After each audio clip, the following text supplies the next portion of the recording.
내가 믿었던 놈이 내 아들을 죽였다. 그리고 난 그놈의 말을 믿고 며느리를 버렸다. 정인호의 목소리는 떨렸다. 68세, 제게 30년을 주름잡았던 거물. 수천 명의 직원을 거느리고 정부 고위층과 식사하며 한마디로 시장을 움직였던 남자. 하지만 지금 그의 손은 누더기처럼 떨리고 있었다. 눈앞에 펼쳐진 광경은 그가 평생 쌓아온 모든 것을 무너뜨리기에 충분했다. 부산 깡통시장, 녹슨 철판 지붕 아래 좁은 골목길 사이로 비집고 들어선 허름한 국수집, 플라스틱 의자에 앉아있는 세 사람, 여자와 두 아이. 그들 앞에는 국수 한 그릇, 단 한 그릇. 여자가 젓가락으로 국수를 조금 집어 큰 아이에게 건넸다. 아이는 서너 가닥을 입에 넣고는 고개를 저으며 동생에게 양보했다. 누나 먹어. 나 안 배고파. 거짓말이었다.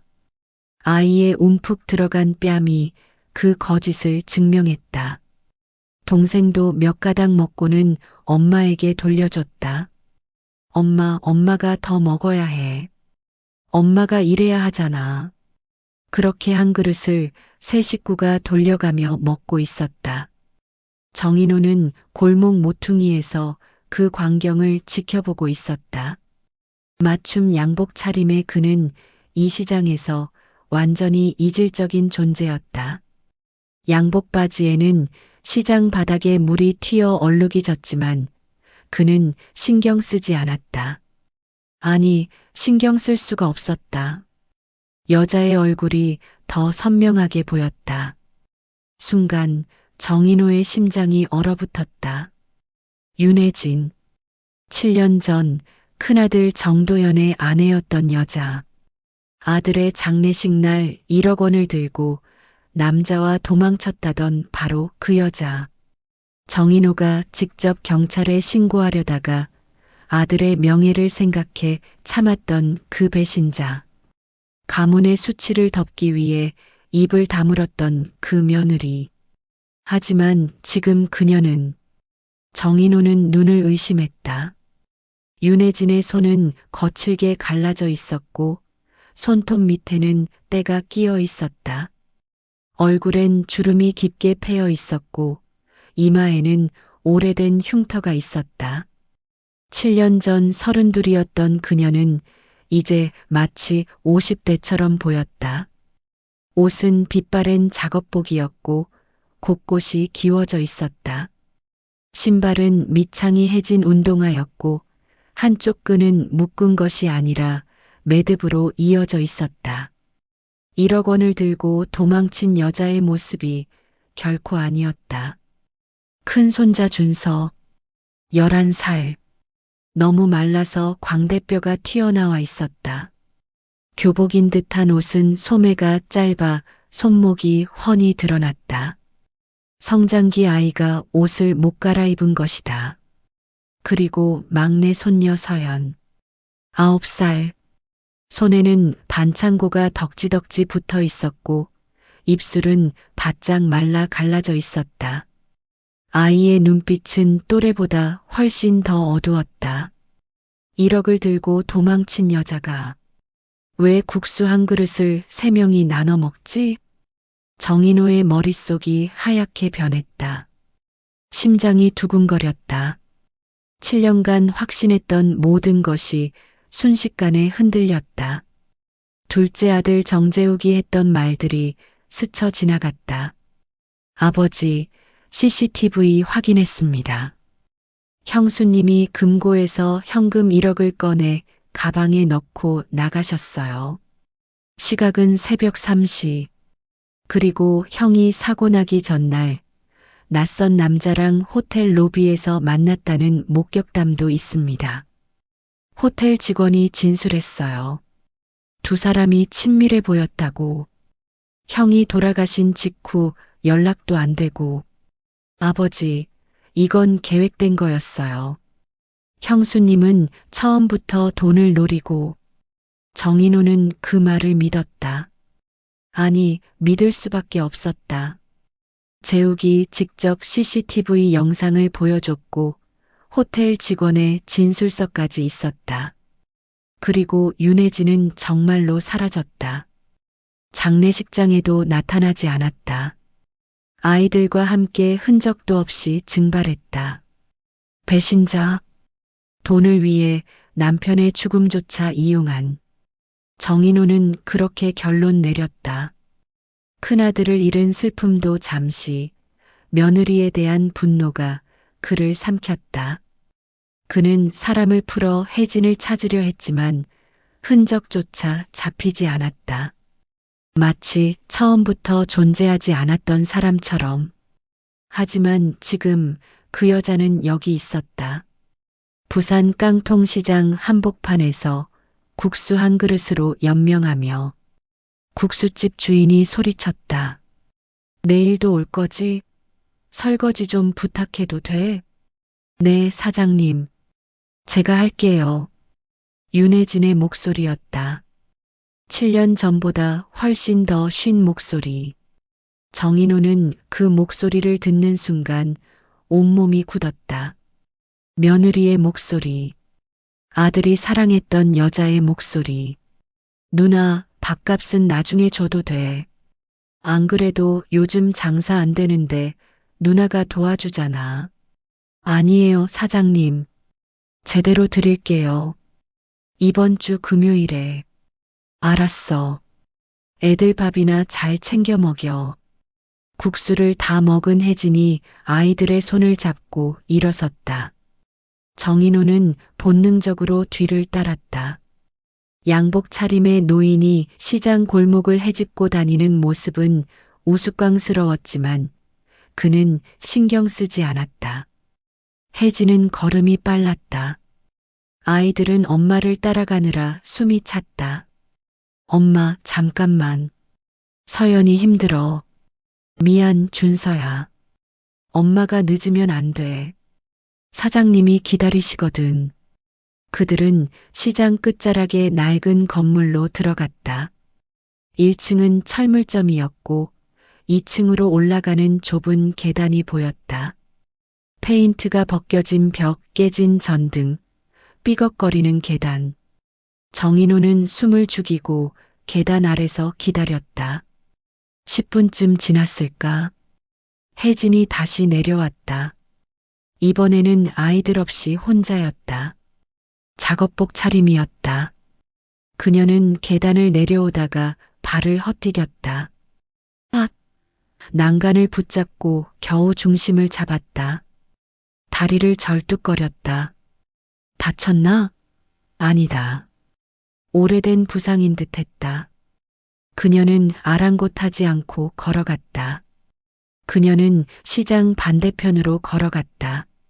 정인호는 계속 따라갔다. 혜진은 한 세차장 앞에 멈춰 섰다. 혜진 씨 왔어요?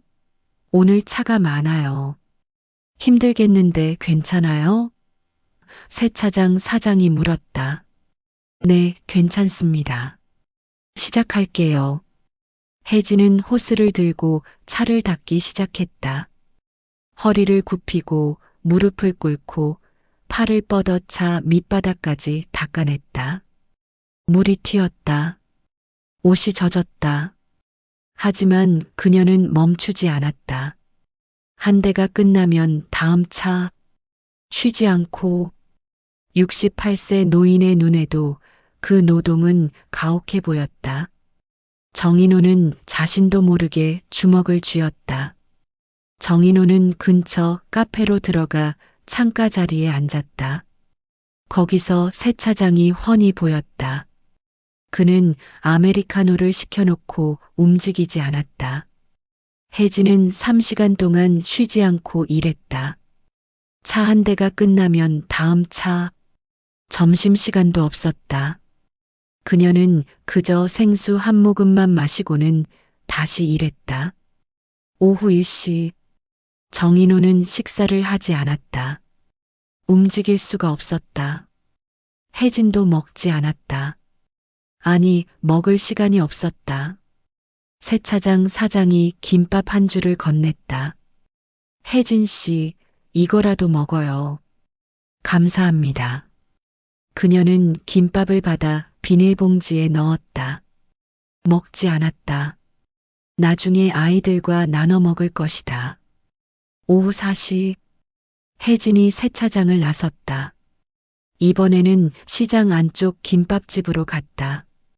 작은 부엌에서 김밥을 마는 모습이 유리창 너머로 보였다. 그녀의 손은 빨랐다. 수백 번, 아니 수천 번 반복한 동작이었다. 하지만 자세히 보니 손가락 마디마다 반창고가 붙어 있었다. 칼에 베인 상처들이었다. 정인호는 떠나지 못했다. 그는 그 자리에서 해가 질 때까지 혜진을 지켜봤다. 그녀는 저녁 8시까지 김밥집에서 일하다가 다시 아이들이 있는 건물로 돌아갔다.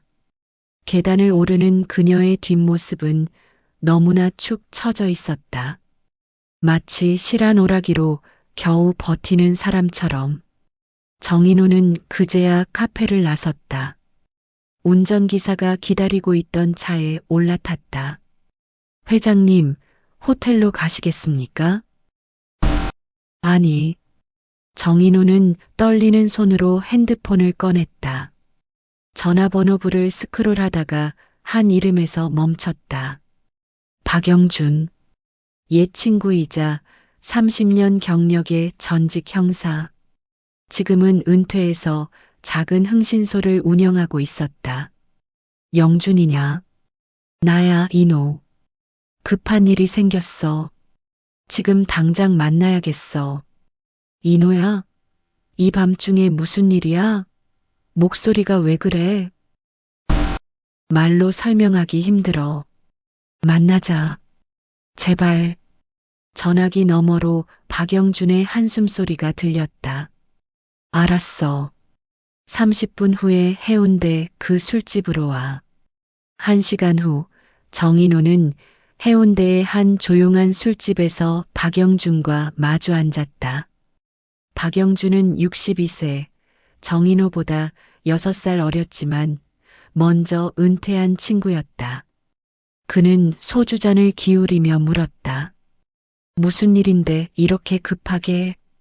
회장님이 직접 전화하시는 것도 오랜만인데. 정인호는 오늘 본 광경을 설명했다.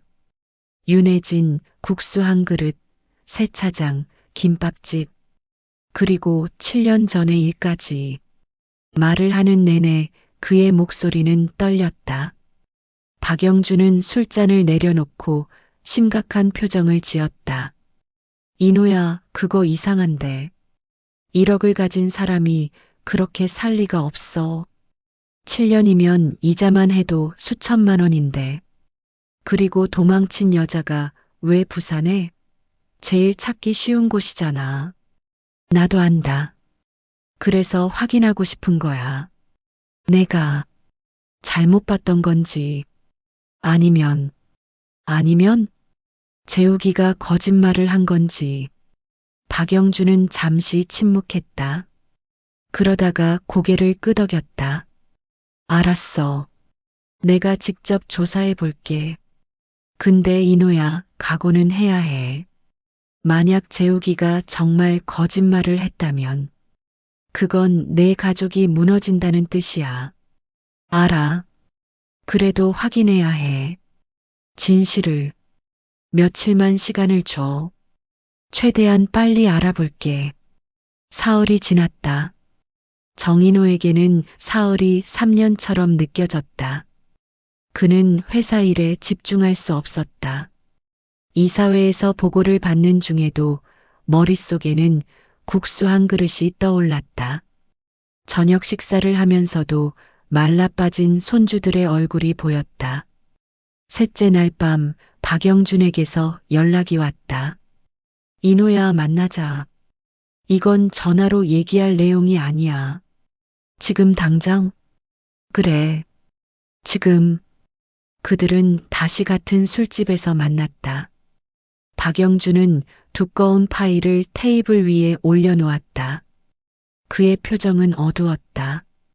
인호야, 이거 보기 전에 먼저 말할게. 나도 30년간 형사 생활했지만 이렇게 치밀한 거짓말은 처음 봤어. 무슨 뜻이야? 읽어봐. 처음부터 끝까지. 파일 안에는 윤혜진의 지난 7년이 담겨 있었다.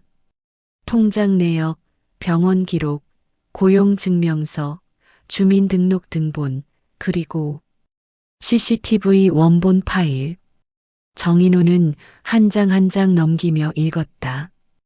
그의 손이 점점 더 떨렸다.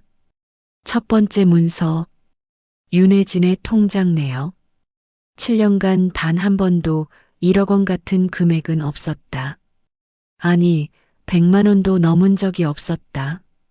매달 월급이 들어오면 즉시 빠져나갔다. 병원비, 약값, 집세, 공과금. 그리고 매달 말일엔 잔액이 2만 원. 어떤 달은 마이너스였다. 마이너스 통장을 쓰고 있었다는 뜻이다. 두 번째 문서, 병원 기록. 준서는 천식, 만성질환이라 매달 약을 먹어야 했다. 약값만 월 15만 원. 서연은 심장판막증. 수술이 필요했지만 돈이 없어서 미루고 있었다. 수술비는 800만 원. 감당할 수 없는 금액이었다. 그리고 혜진 자신도 디스크와 무릎 연골 손상 진단을 받았지만 치료는커녕 진통제로 버티고 있었다. 세 번째 문서, 고용증명서. 세차장, 김밥집, 편의점, 청소 용역, 전단지 돌리기, 심지어 새벽 택배 분류까지. 하루에 평균 18시간 노동. 한 달에 하루도 쉬지 않았다. 7년 동안 버는 돈은 월 평균 180만 원. 그중 100만 원은 병원비와 약값. 나머지 80만 원으로 집세, 공과금, 식비를 감당했다. 네 번째 문서, 주민등록 등본. 혜진과 아이들은 7년간 4번 이사했다. 점점 더 좁고 낡은 곳으로. 현재 사는 곳은 2평짜리 고시원. 월세 25만 원. 화장실과 부엌은 공용이었다. 정인호는 파일을 다 읽고 나서 한참 동안 말을 잇지 못했다. 눈앞이 흐려졌다. 박영준이 조심스럽게 입을 열었다. 인호야, 그 여자는 1억을 안 가져갔어. 아니, 가져갈 수가 없었어. 왜냐하면 박영준은 또 다른 서류를 꺼냈다. USB였다. 이게 원본 CCTV야. 당시 보안팀장이 퇴직하면서 개인적으로 백업해 둔 거야. 혹시 몰라서. 그 사람이 내 후배거든. 노트북이 켜졌다. 화면에는 금고실이 보였다. 시각은 새벽 2시. 정재욱이 금고 앞에 섰다. 주변을 두리번거리더니 비밀번호를 눌렀다. 금고가 열렸다. 그는 안에서 돈 뭉치를 꺼내 가방에 넣기 시작했다. 한 뭉치, 두 뭉치, 세 뭉치, 10뭉치. 1억 원이었다. 이게 새벽 2시 15분. 도연 씨가 사고 나기 6시간 전이야. 영상이 빨리 감기되었다. 새벽 3시. 윤혜진이 금고실에 들어왔다. 그녀는 금고를 열었다. 안에서 꺼낸 건 돈이 아니었다. 옷가지였다. 아이들 옷. 그녀는 그것을 가방에 넣었다. 왜? 박영준이 설명했다. 그날 혜진 씨는 남편이랑 아이들 데리고 전세집으로 이사갈 예정이었어. 짐을 미리 싸놓은 거지.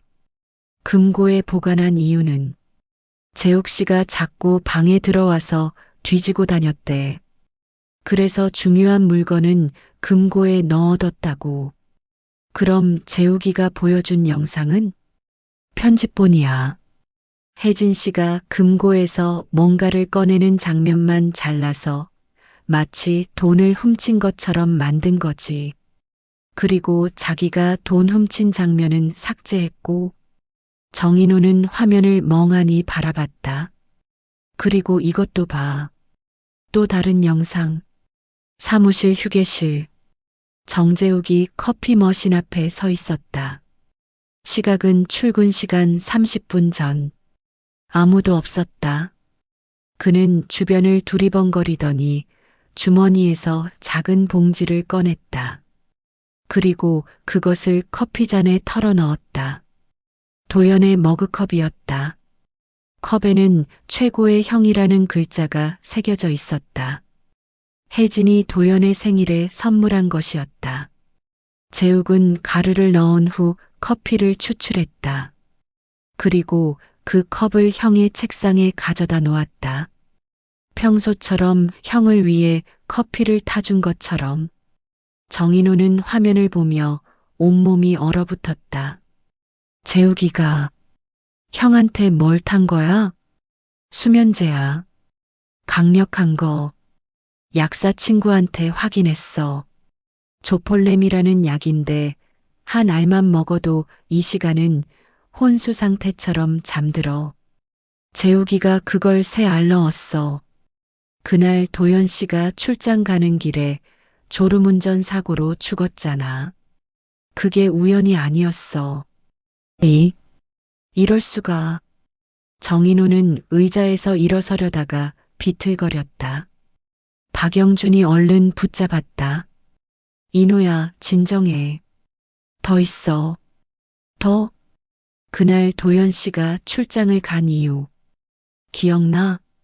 회장님이 쓰러지셨다는 전화 때문이었잖아. 그래.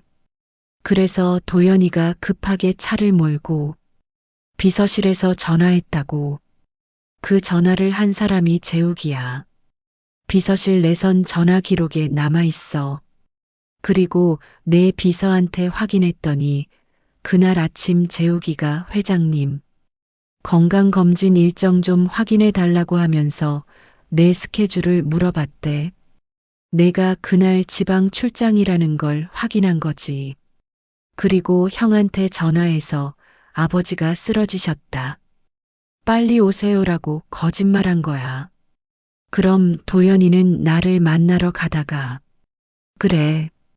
수면제 때문에 정신이 몽롱한 상태에서 아버지가 위독하다는 소식을 듣고 무리하게 운전하다가 사고가 난 거야. 모든 게 재욱이가 계획한 거였어. 정인호는 주저앉았다. 눈물이 흘러내렸다. 68년 인생에서 이렇게 울어본 적이 없었다. 내가 뭘 한 거야. 내 아들이, 내 손주들이. 인호야. 박영준은 정인호의 어깨를 잡았다. 아직 끝이 아니야. 더 들어야 해. 더. 혜진 씨가 왜 사라졌는지. 그 이유. 박영준은 또 다른 서류를 꺼냈다. 문자 메시지 기록이었다. 이건 혜진 씨 핸드폰 기록이야. 통신사에서 복원한 거. 도연 씨 장례식 다음 날 재욱이가 혜진 씨한테 보낸 문자야. 정인호는 읽었다. 형수님, 형이 돌아가셔서 슬프시죠? 저도 슬픕니다. 그런데 형수님, 제 말 잘 들으세요. 형이 죽기 전날 형수님이 금고에서 돈을 가져간 거 CCTV에 다 찍혔어요. 그리고 호텔에서 다른 남자 만난 것도 증거 있어요. 경찰한테 신고하면 형수님은 끝이에요. 아이들은 시설로 가겠죠. 하지만 제가 도와드릴 수 있어요. 입 다물고 조용히 사라지세요. 그럼 저도 아무 말 안 하겠습니다. 아이들을 생각하세요.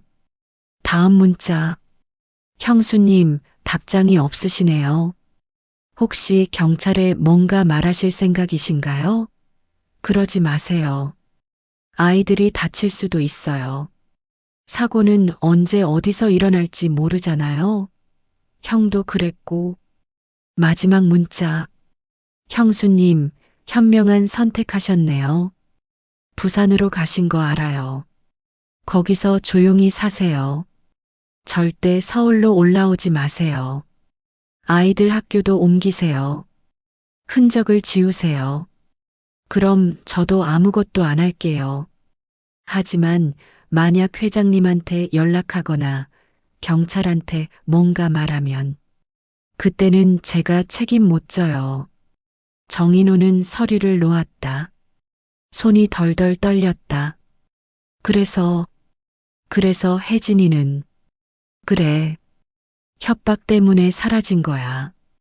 도망친 게 아니라 숨은 거지. 아이들을 지키기 위해서. 그리고 7년 동안 단 한 번도 너한테 연락하지 않은 이유도 그거야. 재욱이가 연락하면 아이들 해칠 거다라고 협박했거든. 정인호는 고개를 떨구었다. 그의 눈앞에는 오늘 본 광경이 다시 떠올랐다. 국수 한 그릇을 나눠 먹던 세 식구, 말라빠진 손자들, 상처투성이 며느리, 다리를 절뚝거리던 뒷모습. 내가 그 여자를 버렸어. 내가 손주들을 버렸어. 내가 살인자를 아들이라 부르며 곁에 뒀어. 박영주는 소주잔을 가득 채웠다. 인호야, 이건 내 잘못만은 아니야. 재욱이가 너무 치밀하게 계획한 거야. 증거 조작, 증인 매수, 협박까지. 웬만한 형사도 속았을 거야. 아니야. 정인호는 고개를 저었다. 내가 확인했어야 했어. 며느리 말을 들어봤어야 했어. 근데 난 안 했어. 왜냐하면 귀찮았으니까. 스캔들 터지는 게 싫었으니까. 가문의 명예가 더 중요했으니까. 인호야, 난 그 여자가 정말로 도둑이든 아니든 사실 상관없었어. 그냥 조용히 사라져 주길 바랐어. 그럼 문제가 해결되니까. 그게 내가 선택한 거야. 편한 거짓말을. 박영주는 말이 없었다. 정인호의 말이 맞았으니까. 영준아, 증거 다 확보했나? 그래. CCTV 원본, 전화 기록, 문자 메시지, 재욱이 계좌로 들어간 1억 원의 흔적까지. 다 있어. 재욱이가 1억을 자기 명의 페이퍼 컴퍼니로 옮긴 거 추적했어. 그 돈으로 주식 투자하고 부동산 사고. 증거는 충분해. 좋아. 그럼 직접 자백을 받아내겠어. 박영주는 놀란 표정을 지었다. 인호야, 위험해. 재욱이 지금까지 살인도 저질렀는데 또 무슨 짓을 할지. 알아. 그래도 내가 직접 해야 해. 내 아들이잖아. 내가 키운 놈이잖아. 내가 만든 괴물이잖아. 뭐, 재욱이가 왜 그렇게 됐을까? 평생 형 그림자에서 살았으니까. 내가 늘 도연이만 칭찬했으니까. 재욱이는 늘 2등이었으니까. 물론 그게 살인의 이유가 될 순 없어. 하지만 내가 재욱이를 제대로 사랑했다면, 관심을 가졌다면 이렇게까지 되지 않았을 거야. 박영주는 한숨을 쉬었다. 알았어. 근데 혼자는 안 돼. 내가 숨어서 녹음할게. 증거 확보해야 하니까. 고맙다, 영준아. 정인호는 집으로 돌아왔다. 서울 강남의 대저택. 정원엔 분수가 있었고 현관은 대리석이었고 거실은 미술관처럼 넓었다. 하지만 그 모든 게 무의미하게 느껴졌다. 부산의 2평짜리 고시원과 이 저택. 같은 가족인데 누구는 궁전에서 누구는 쥐구멍에서 살았다. 거실 소파에는 정재욱이 앉아 있었다. 42세, 단정한 정장 차림, 비싼 시계, 명품 구두, 깔끔한 헤어스타일. 그는 아버지를 보자 일어서서 인사했다. 아버지, 부산 출장 다녀오셨어요? 피곤하시죠? 제가 차 끓여드릴게요. 됐다. 정인호는 냉정하게 말했다. 재욱의 표정이 살짝 굳었다. 아버지, 무슨 일 있으세요? 안색이 안 좋으신데. 내일 저녁 서재로 와라. 상속건 때문에 할 얘기가 있다. 재욱의 눈이 반짝였다. 상속? 그가 7년간 기다려온 단어. 네, 알겠습니다. 몇 시에 갈까요? 7시. 알겠습니다, 아버지. 재욱은 고개를 숙이고 자기 방으로 들어갔다.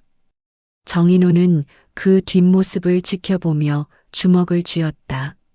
42년을 키웠다. 기저귀 갈아주고 밥 먹이고 학교 보내고 회사 물려주려고 했던 아들. 하지만 그 아들은 형을 죽이고 조카들을 굶주리게 하고 형수를 범죄자로 만든 괴물이었다. 다음 날은 지옥처럼 느려졌다. 정인호는 회사에 가지 않았다. 서재에 틀어박혀 도연의 사진을 들여다봤다. 아들의 미소, 아들의 목소리, 아들의 꿈. 아빠, 전 회사보다 가족이 더 중요해요. 혜진이랑 아이들이 제 전부예요. 도연이 했던 말이었다. 정인호는 그때 화를 냈었다. 가족이 중요하면 회사는 누가 운영하냐? 내가 장남이잖아. 책임감을 가져라. 알아요, 아빠. 하지만 아이들이랑 시간을 좀 보내고 싶어요. 준서가 이번 주에 발표회가 있는데 발표회는 혜진이가 가면 되잖아. 넌 회사 일이나 신경 써. 도연은 더 이상 말하지 않았다. 그날 이후로도 정인호는 아들을 혹사시켰다. 출장, 회의, 접대. 아들은 집에 거의 들어가지 못했다.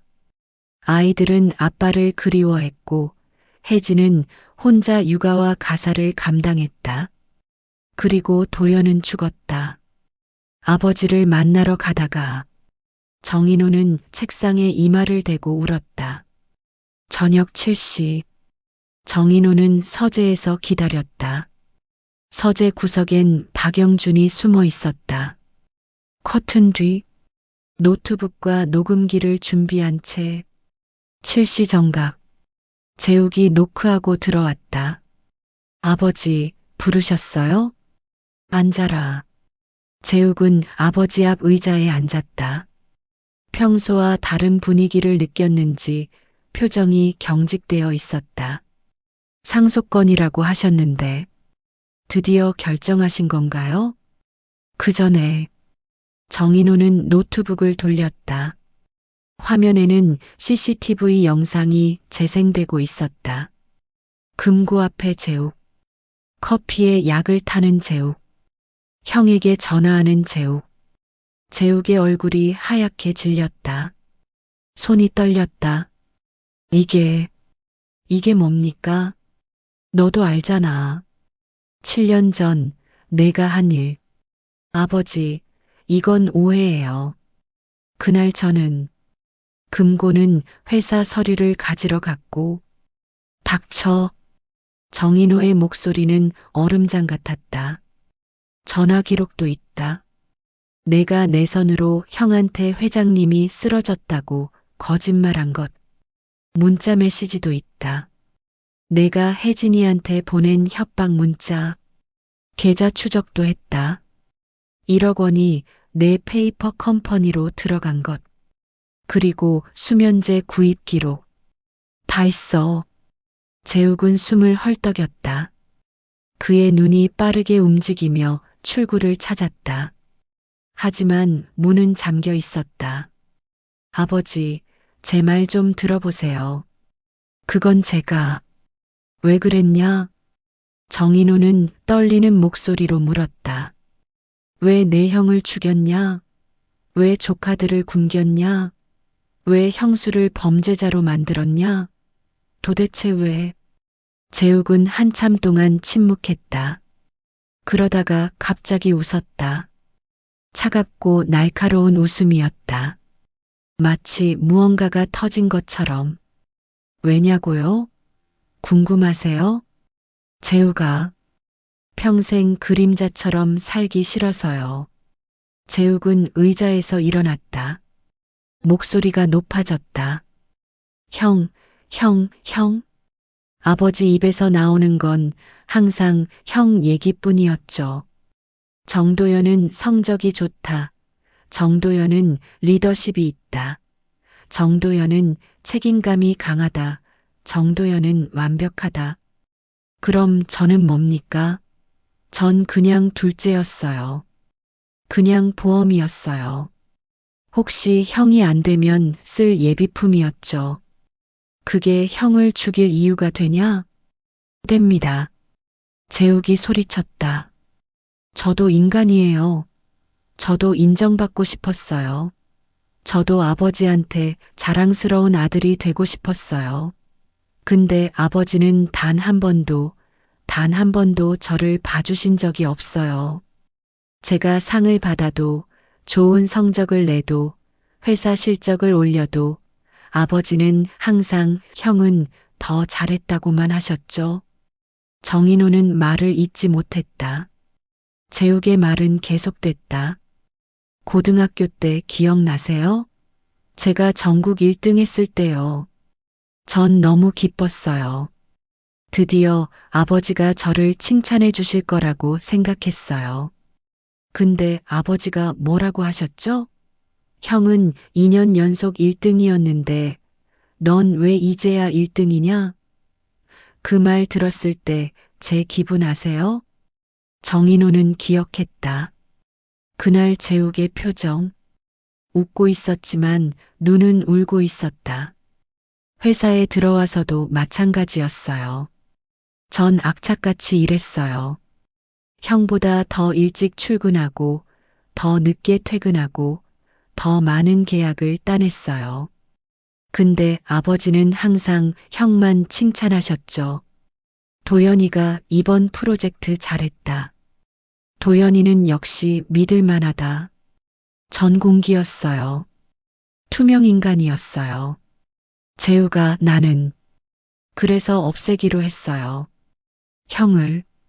그럼 제가 유일한 아들이 되니까. 그럼 아버지가 저를 볼 수밖에 없으니까. 그럼 제가 드디어 사랑받을 수 있으니까.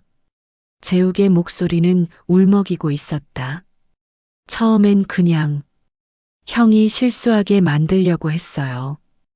회사에서 망신당하게. 그럼 아버지가 실망하시고 저한테 기회가 올 거라고 생각했어요. 근데 안 됐어요. 형은 완벽했으니까 실수를 안 했어요. 그래서 더 확실한 방법을 쓰기로 했어요. 미쳤구나. 너 정말 미쳤죠? 인정해요. 근데 아버지, 전 왜 미쳤을까요? 누가 저를 이렇게 만들었을까요? 정인호는 할 말이 없었다. 수면제를 탄 것도, 거짓 전화를 한 것도 다 계획했어요. 형이 졸음운전 사고로 죽으면 아무도 의심 안 할 거라고 생각했어요. 그리고 실제로 그랬죠.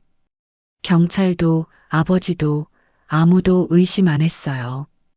완벽한 사고였으니까. 그리고 형수? 윤혜진? 그 여자는 뭐냐? 왜 그 여자까지? 그 여자는 방해물이었어요. 형이 죽고 나서 만약 그 여자가 뭔가 의심하면 곤란하잖아요. 그래서 먼저 범죄자로 만들어버린 거예요. 돈 훔쳐서 도망쳤다고. 그럼 누가 믿겠어요? 도둑의 말을? CCTV를 조작하고 증인을 매수하고 쉬웠어요. 돈만 있으면 뭐든 할 수 있더라고요. 호텔 직원한테 거짓 진술하게 하는 것도 CCTV 편집하는 것도 전 회사 격리부장이었잖아요. 돈 쓰는 법은 알았어요. 혜진이한테는 뭐라고 했냐? 간단했죠. 입 다물지 않으면 아이들이 다칠 수도 있다. 한마디면 충분했어요. 엄마들은 항상 아이들 때문에 무너지거든요. 그 여자도 그랬어요. 제 문자 받고 바로 부산으로 도망갔죠.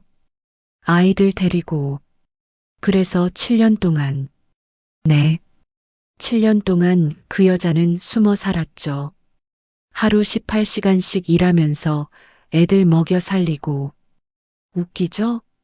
1억 훔쳤다는 여자가 국수 한 그릇을 나눠 먹다니. 2평짜리 고시원에서 살다니. 아, 그거 아세요? 작년 겨울에 서연이가 폐렴 걸려서 입원했었대요. 근데 돈이 없어서 3일 만에 퇴원시켰대요. 그래서 서연이 심장이 더 나빠졌대요. 재욱은 웃었다. 정말로 웃었다. 근데 전 신경 안 썼어요.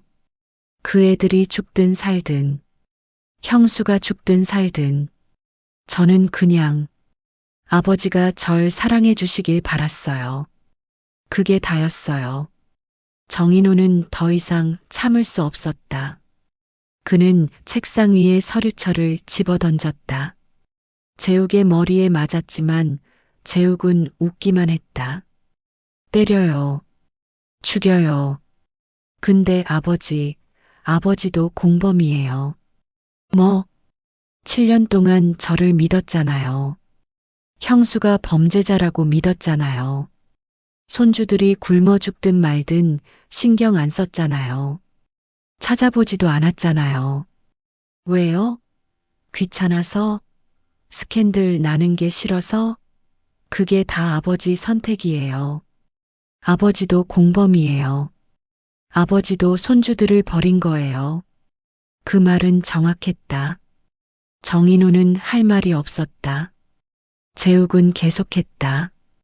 그리고 솔직히 말하면 아버지는 속으로 안도하셨을 거예요. 아, 형수가 돈 들고 도망갔구나. 그럼 문제 해결이네. 조용히 넘어가면 되겠네. 그렇게 생각하셨죠? 부인하지 마세요. 전 알아요. 아버지가 진실보다 명예를 더 중요하게 생각한다는 거. 정인호는 눈물을 흘렸다. 재욱의 말이 맞았으니까. 그만하세요. 커튼 뒤에서 박영준이 나왔다. 손에는 녹음기가 들려 있었다. 다 녹음됐습니다. 자백도 살인 의도도 협박도 증거 조작도.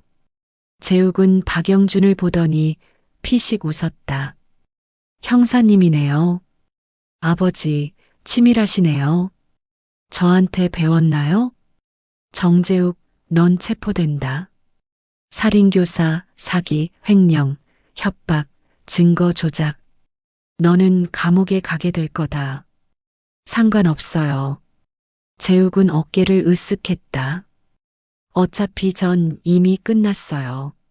아버지 눈에서 사라진 순간 전 죽은 거나 마찬가지였으니까. 감옥이든 어디든 이미 전 평생 감옥에서 살았어요. 형의 동생이라는 감옥에서. 박영준이 경찰에 전화했다. 30분 후 경찰이 도착했다. 재욱은 순순히 수갑을 찼다. 집을 나서면서 마지막으로 아버지를 돌아봤다. 아버지, 마지막으로 하나만 물어볼게요.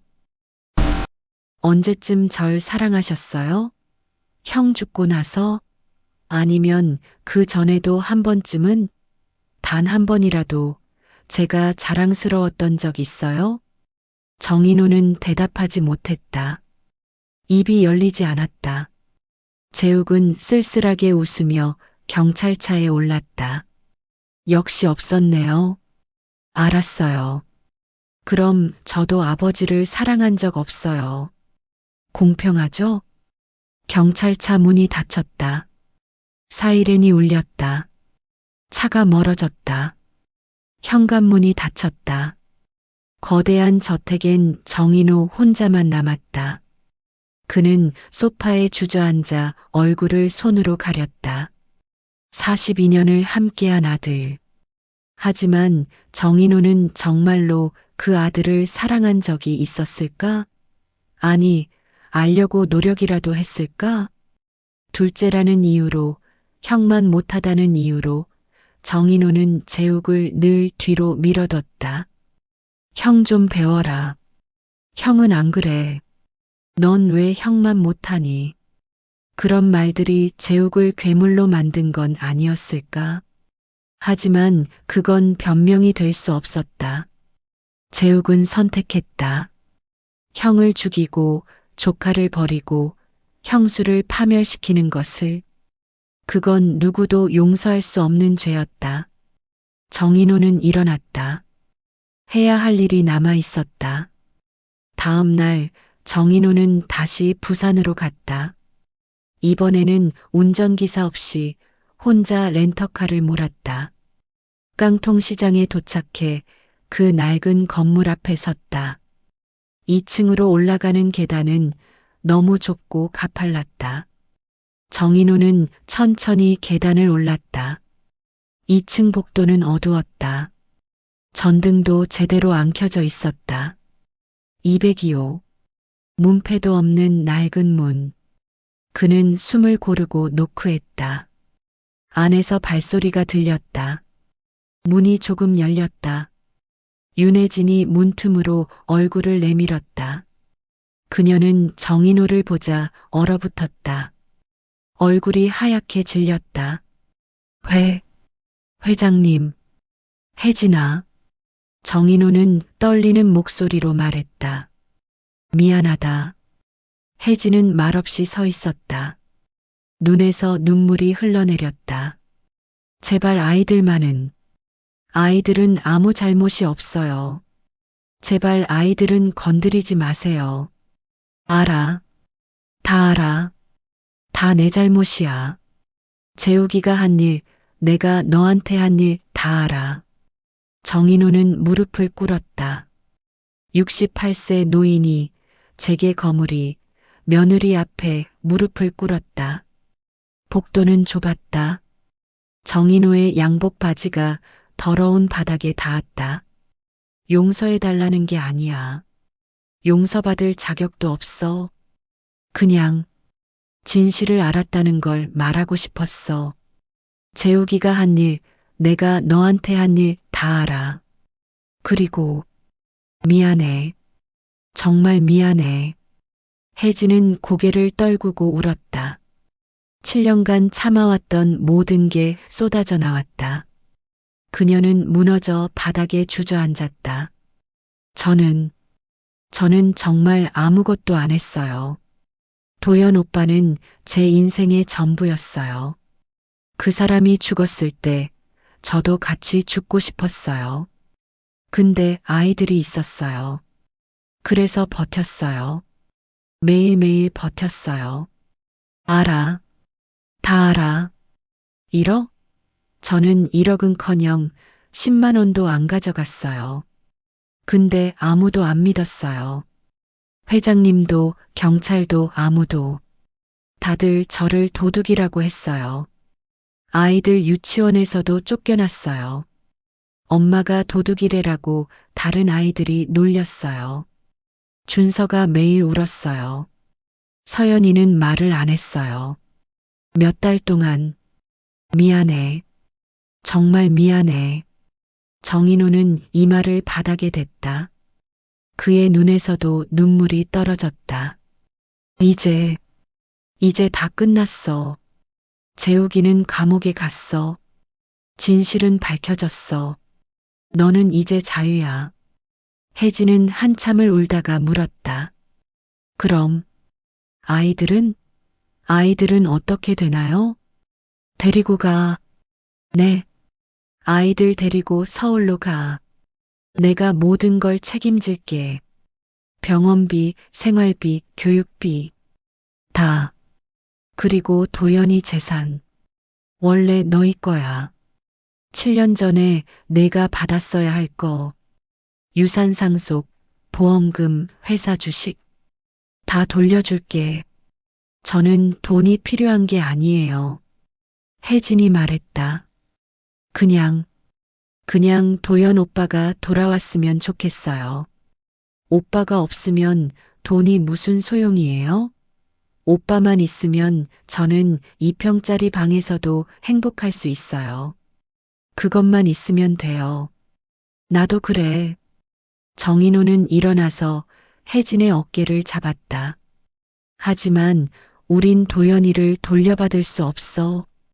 대신 도연이가 남긴 것들을 지킬 수는 있어. 아이들, 너 그리고 진실. 그게 내가 할 수 있는 전부야. 회장님, 이제 회장이라고 부르지 마. 그냥 아버지라고 불러도 돼. 아니면 그것도 싫으면 그냥 이름으로 불러. 혜진은 고개를 끄덕였다. 그날 이후 모든 게 바뀌었다. 윤혜진과 아이들은 서울로 올라왔다. 정인호는 강남의 아파트 한 채를 마련해줬다. 작지 않은 곳, 아이들이 각자 방을 쓸 수 있는 곳, 햇빛이 잘 드는 곳. 준서와 서연은 병원 치료를 받기 시작했다. 천식 전문의, 심장 전문의. 준서는 매일 약을 먹고 흡입기를 썼다. 서연은 수술을 받았다. 심장판막 수술, 8시간짜리 큰 수술이었다. 정인호는 수술실 밖에서 기다렸다. 혜진과 함께 두 사람은 말이 없었다. 그저 기도했다. 수술은 성공했다. 서연이 마취에서 깨어났을 때 첫 마디가 할아버지였다. 정인호는 그 소리를 듣고 울었다. 재판이 열렸다. 정재욱은 모든 혐의를 인정했다. 살인교사, 사기, 횡령, 협박, 증거 조작. 변호사는 정신적 문제를 주장했지만 받아들여지지 않았다. 판사는 징역 20년을 선고했다. 재욱은 끝까지 아버지를 보지 않았다. 판결이 내려진 후 법정을 나서면서 한마디만 했다. 이제 만족하세요? 정인호는 대답하지 않았다. 만족? 아들이 감옥에 가는데 무슨 만족인가. 하지만 이것이 정의였다. 윤혜진의 누명은 완전히 벗겨졌다. 언론은 7년간 누명 쓴 며느리 진실 밝혀져라고 보도했다. 재벌 2세 형 살해하고 형수에게 누명 씌워 7년간 고시원에서 굶주린 재벌 손주들 기사가 쏟아졌다. 사람들은 혜진에게 사과했다. 하지만 혜진은 대중 앞에 나서지 않았다. 그저 아이들과 조용히 살기를 원했다. 정인호는 회사에서 물러났다. 회장직을 사임하고 이사회에서도 빠졌다. 그는 이제 그저 할아버지가 되고 싶었다. 처음에는 어색했다. 준서와 서연은 정인호를 두려워했다. 할아버지가 우릴 미워하지 않을까? 할아버지가 엄마를 다시 쫓아내지 않을까? 아이들은 불안해했다. 정인호는 매주 토요일마다 아이들을 만났다. 처음에는 놀이공원, 준서는 롤러코스터를 무서워했다. 서연은 회전목마만 탔다. 정인호는 아이들 옆에 앉아서 함께 회전목마를 탔다. 68세 노인이 회전목마를. 사람들이 쳐다봤다. 정인호는 신경 쓰지 않았다. 다음 주에는 동물원, 그 다음 주에는 수족관, 그 다음 주에는 서점. 정인호는 아이들이 원하는 책을 사줬다. 준서는 과학책을 좋아했다. 서연은 동화책을 좋아했다. 할아버지, 이 책 너무 비싸요. 다른 거 살래요. 아니야. 내가 좋아하는 거 사야지. 근데, 서연아, 할아버지가 너희한테 해줄 수 있는 게 별로 없어. 책이라도 사주게 해줘. 서연은 책을 안고 웃었다. 그 미소를 보는 순간 정인호는 깨달았다. 이것이 행복이구나. 6개월이 지났다. 아이들은 조금씩 할아버지에게 마음을 열었다. 어느 날 준서가 물었다. 할아버지, 아빠는 어떤 사람이었어요? 기억이 잘 안 나요. 정인호는 벤치에 앉아 하늘을 올려다봤다. 너희 아빠는 세상에서 가장 좋은 사람이었어. 착하고 책임감 있고 가족을 사랑했지. 너희를 정말 많이 사랑했어. 그럼 왜 죽었어요? 할아버지가 지키지 못해서. 할아버지 잘못이에요? 응, 할아버지 잘못이야. 준서는 한참 생각하더니 말했다. 괜찮아요. 할아버지는 이제 우릴 지키잖아요. 그럼 됐어요. 그 말에 정인호는 울었다. 아이는 너무 어른스러웠다. 너무 일찍 세상의 아픔을 배웠고, 너무 일찍 용서를 배웠다. 1년이 흘렀다. 혜진은 대학원에 복학했다. 도연이 살아있을 때 시작했던 석사 과정. 그녀는 공부를 다시 시작했다. 힘들었다. 7년의 공백은 컸다. 하지만 그녀는 포기하지 않았다. 정인호는 아이들 하교 시간에 맞춰서 학교 앞에서 기다렸다. 다른 할아버지들처럼 준서와 서연이 나오면 손을 잡고 집으로 갔다. 간식을 먹이고 숙제를 도와주고 저녁까지 함께 먹었다. 혜진이 수업에서 돌아올 때까지. 어느 여름날 서연이 말했다. 할아버지, 나 할아버지 좋아해. 그래, 할아버지도 서연이 좋아해. 그럼 할아버지, 우리 진짜 가족이에요? 그럼, 우린 진짜 가족이지. 서연은 웃으며 할아버지를 안았다. 정인호는 그 작은 몸을 안으며 생각했다. 자신은 용서받을 자격이 없는 사람이다. 7년간 무고한 사람을 버리고 손주를 굶겼고 진실을 외면했다. 하지만 아이들은 그를 용서해줬다. 혜진도 조금씩 마음을 열어줬다. 그건 선물이었다. 자격 없는 사람에게 주어진 마지막 기회. 정인호는 그 기회를 헛되이 하지 않기로 다짐했다. 2년이 흘렀다. 어느 가을날 정인호는 혜진으로부터 전화를 받았다. 시간 되실 때 한번 오시겠어요? 무슨 일이야? 아이들이 아버님께 드릴 게 있대요. 정인호는 아파트로 갔다. 거실에는 준서와 서연이 기다리고 있었다. 테이블 위에는 손으로 쓴 편지 한 통이 놓여 있었다. 할아버지, 이거요. 준서가 편지를 건넸다. 정인호는 떨리는 손으로 편지를 펼쳤다. 할아버지께. 저희는 할아버지가 좋아요. 처음에는 무서웠어요. 할아버지가 우릴 미워하는 줄 알았어요. 근데 이제는 알아요. 할아버지도 우릴 사랑하신다는 거. 그래서 할아버지한테 말하고 싶어요. 이제 괜찮아요. 아빠는 하늘에 있지만 우린 할아버지가 있어요. 엄마도 있고 할아버지도 있으니까 우린 외롭지 않아요. 할아버지 많이 사랑해요. 그리고 할아버지가 미안해하지 않으셨으면 좋겠어요. 선생님이 그랬어요. 진짜 용기는 실수를 인정하고 고치는 거래요. 할아버지는 용감한 사람이에요. 준서, 서연 올림. 정인호는 편지를 읽고 또 읽었다. 눈물이 멈추지 않았다. 혜진이 다가와 어깨에 손을 얹었다. 괜찮으세요? 응, 괜찮아. 정말, 정말 괜찮아.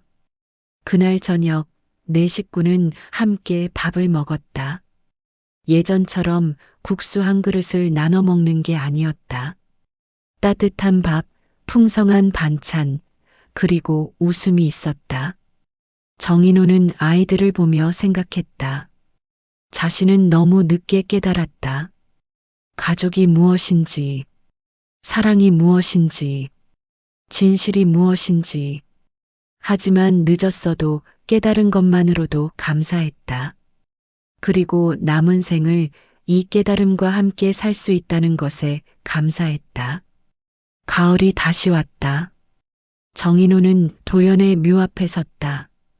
이번에는 혼자가 아니었다. 혜진과 준서와 서연이 함께였다.